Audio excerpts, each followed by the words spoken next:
Inireklamo ng ilang commuters ang umano'y overloading ng mga modernized jeepney sa Pangasinan. Narito ang report.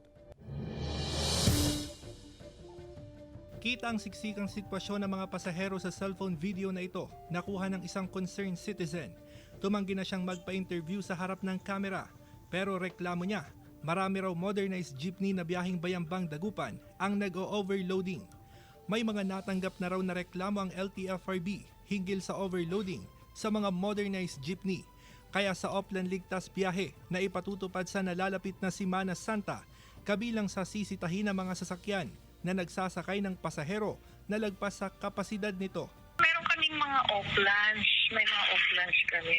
Kasi may kanya-kanyang assignment.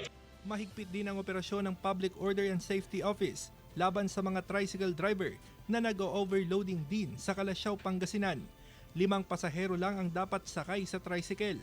Babala ng otoridad, tatanggalan ng permit ang mga lalabag na driver. Hindi, kasi pag overloading sila, titikitan namin sila. Siyempre violation na yun. Kawawa yung mga bata, baka may malaglag. Yun ang inaano ko sa kanila. Dapat walang overloading, tamang-tama lang yung sakay nila. Ang ilang magulang, hatid sundo na ang mga anak para masigurong ligtas sa kalsada. Doon pa lang sa pagdadrive mo, once na hindi mo mamalayan na mahulog yung estudyante.